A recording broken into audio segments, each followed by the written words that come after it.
Peace and blessings minus the stressing. I pray you walk in the divine path for which you were destined. It's your brother in business, King Rob. We are talking crypto news. Let's get into it. Crypto rules everything around me. New money ain't green. Gotta get the coins, y'all. That is the truth. If you are on time, you are late. And if you are late, they are decades ahead of you. Crypto is what's running the game now. Meme coins are what's new. And the investments and the culture and the language that exists within that is a whole nother topic. But what we're talking about today is the Bitcoin investor ordered to hand over crypto keys in landmark tax case. Man, this is huge. They coming for us all. They coming for us all. You cannot lie to the IRS about how much Bitcoin you sold, man. It's dead on that. Let's get into the facts. So on Thursday, December 12th, 2024, the Department of Justice on their press release page on their website reported that an Austin man was sentenced today to 2 years in prison for filing a tax return that falsely underreported the capital gains. It's important, capital gains he earned from selling 3.7 million in Bitcoin. So the man, did what most of us would probably think about doing and omitting or leaving out a little bit of or a lot of the sales that we made. I mean, how could they know, right? It's in my wallet, my private wallet, It's decentralized. These transactions ain't supposed to go nowhere. It's supposed to stay between me and you. No, sir. Not at all.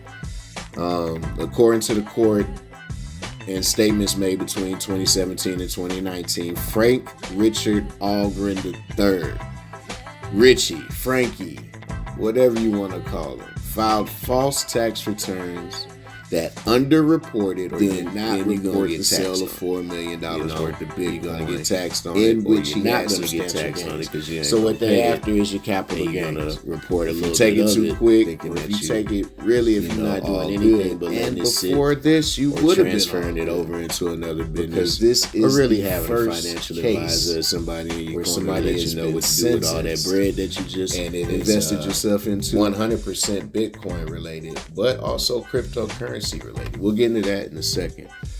All taxpayers are required to report any sale proceeds and gains or losses from the sale of cryptocurrency, such as Bitcoin, on a tax return.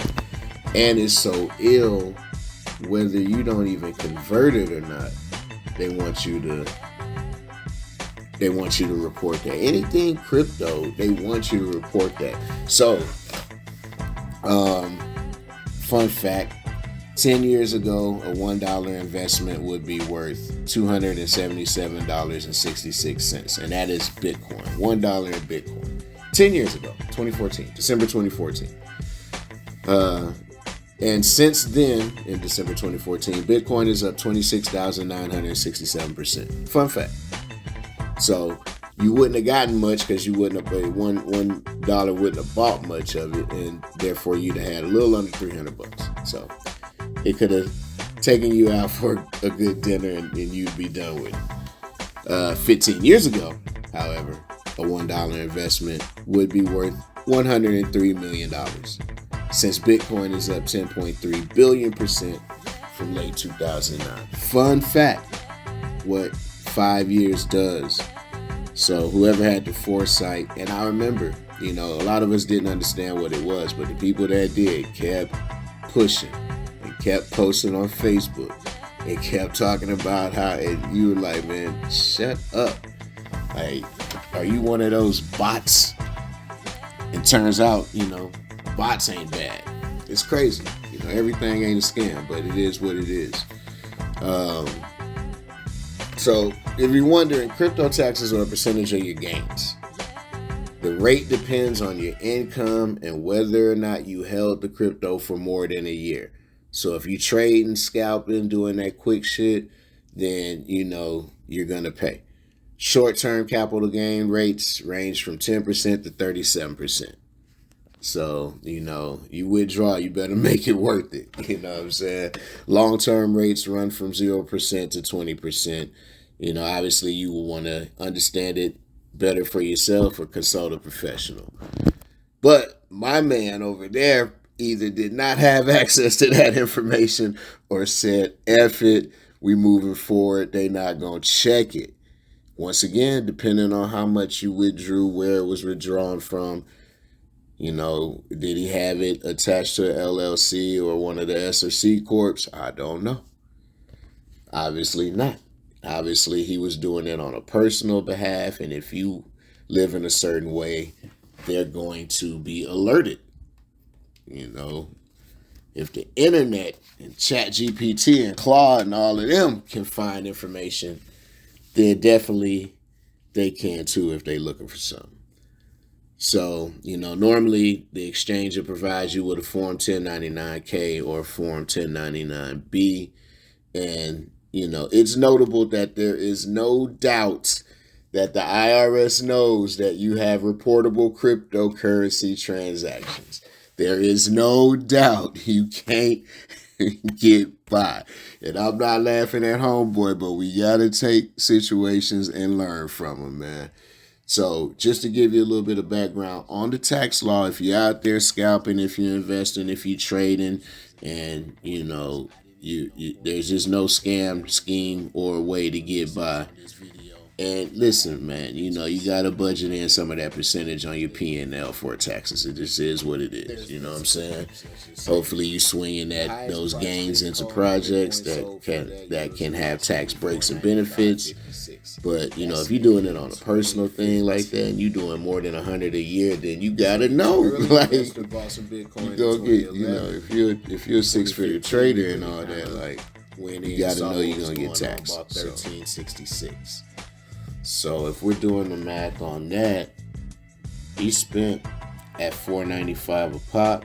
Let's see what he spent real quick, because we can see what he was working with back then. 1366. So that's $676,000 worth of Bitcoin in 2015. He sold approximately 640 Bitcoins trading. So he traded up and sold 640, a little over half of what he had. Yeah, a little over half of his Bitcoin he sold at 5807. So he brought back 3,700,000. So that's the 3,700,000 they talking about, right? And selling half of it. Boom, traded on that. So that was one lick. So off that one lick, you gotta know you gotta put like 40% of that to the side for them people. You know what I'm saying? Like, unless you go back in, trade it. Like, the more you trade, though, the more you win. And the more you take out, the more you're gonna have to pay them anyway. So I mean, it has to be a thing, right? Like, I gotta pay these taxes off the top.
this is what's gonna kind of set the tone for everybody that's however they've been moving.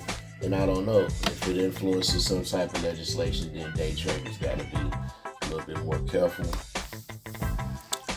It's yet to be seen. In 2018, 2019, Ahlgren sold Bitcoin for more than 650,000. And he didn't report themselves at all. Yeah, I'm going to leave that off of there. It's only 650. They not watching. Man, I am not. The more I read this, the more I feel for him, because I might have tried it. I might have done the same thing. You know, I might be facing these same 2 years. And he's getting 2 years, too. You know, 2 years and 6 months to a year on supervised supervision. Like, come on, man. Come on.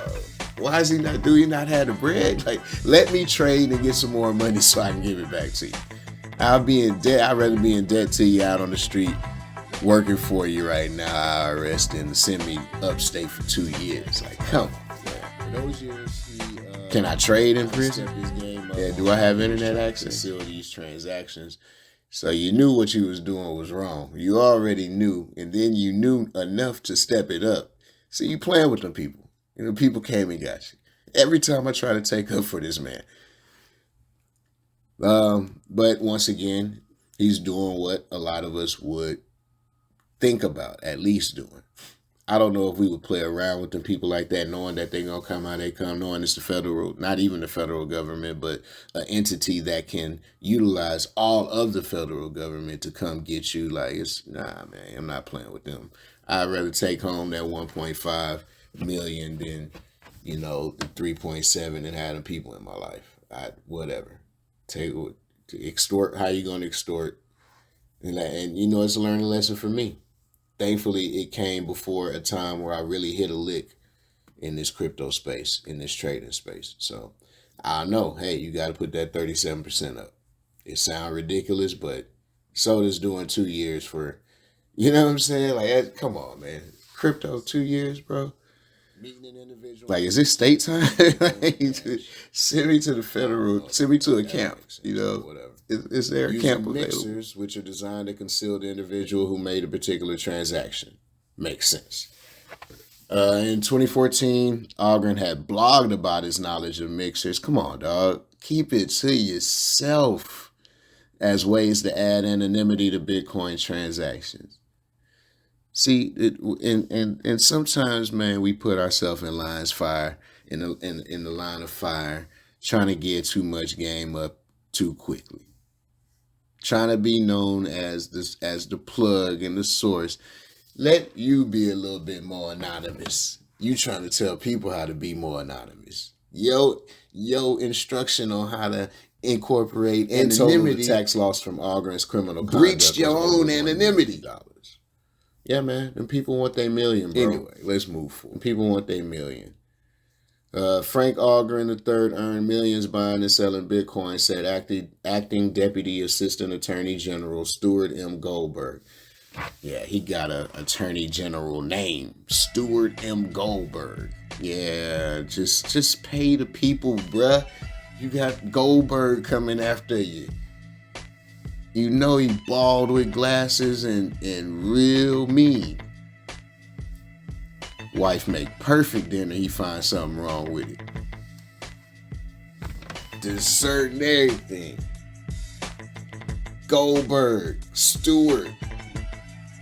Anyway.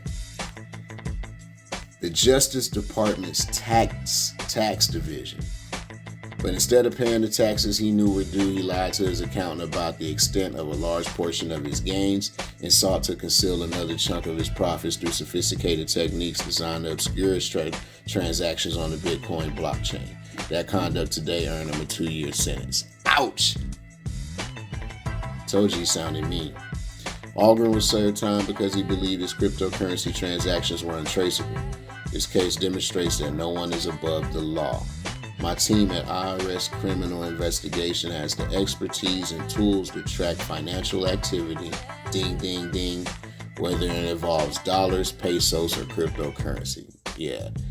Oh, this is a whole nother person, said acting special agent in charge Lucy Tan of IRS criminal investigation, Houston field office. Oh, they in Houston too. Lord have mercy. This case marks the first criminal tax evasion prosecuted centered solely on cryptocurrency. Ding, ding, ding. If there's a first, there'll be a second. As the prices for cryptocurrency are high, so is the temptation not to pay taxes on its sale.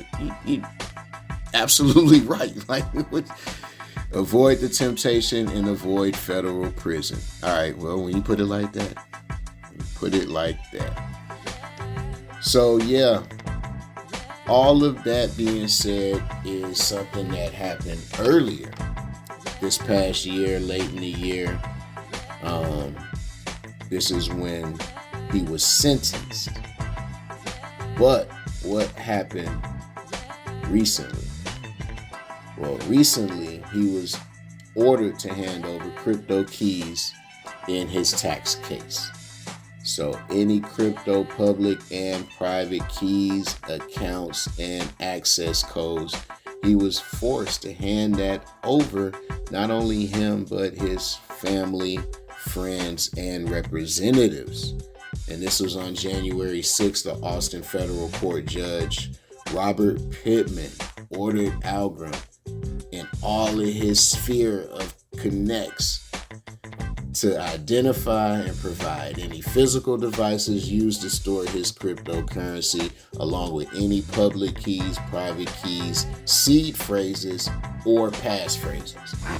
Now, if they want all that, then they want the whole account, because your seed phrase is between 12 to 24 words in a certain order that even gives you access to the wallet. So the courts ain't playing no games with this man, because they know he got Bitcoin and they want to jack him for that Bitcoin. I just saw something that happened about 4 hours ago. Let me see if I can find it. The Department of Justice has been authorized to sell approximately 69,370 Bitcoin seized in connection with the Silk Road darknet marketplace. If you don't know about Silk Road, huge black marketplace, brought down some ill type movie type stuff, check it out.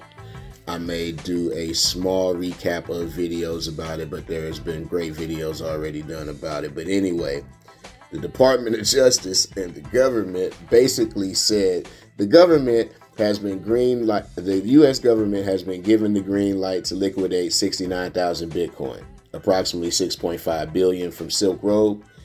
And I'm just trying to figure out who cleared the Department of Justice to do it. It's basically the government telling the government, hey, you can go ahead and sell that Bitcoin now that it's at an all-time high.